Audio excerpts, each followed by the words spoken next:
11 principles. Number 1, know yourself and seek self-improvement. Kailangan kaila ka sa sarili o kabalo ka sa pa-improve mo sa imong sarili. Number 2, be technically and tactically proficient. So as a leader, kabalo at tagang kay mga naibal-an nga techniques para mas madali ang inyong trabaho. Then number 3, seek responsibility and take responsibility for your action.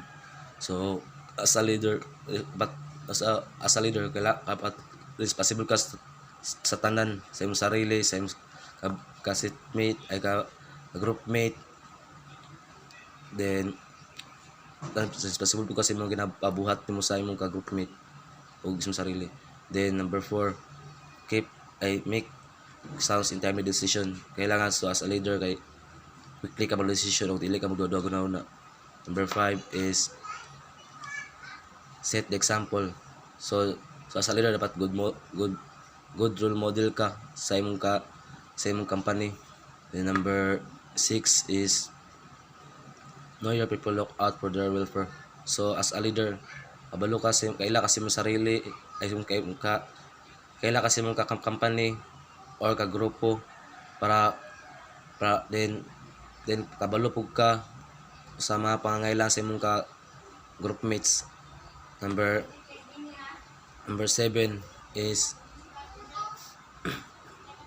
keep subordinate informed. So as a leader, kung nakaginabag-o sa inyo ang company, dapat gina-inform nimo ang imong ka groupmate. Number 8 is develop a sense of responsibility for your subordinates. So as a leader, kung diba sila responsible naman ka sa imong kinabuhat, so dapat responsible po din mo ka subordinate sa imuha para if in case kung wala ka sa company, sila lang po ang mag-lead. Number 9 is ensure that tasks are understood with supervised accomplished. So kailangan kung mag-command ka sa imong ka subordinates, ilang ginapasabot nimo sila o gina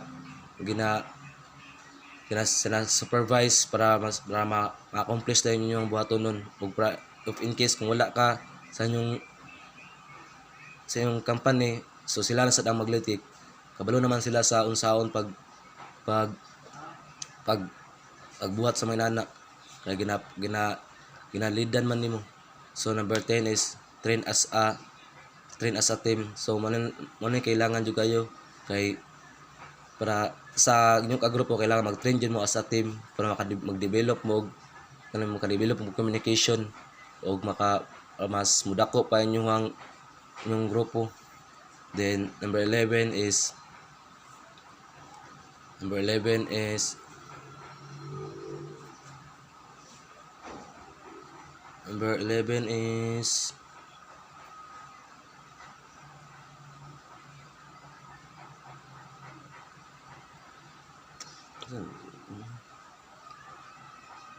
employer command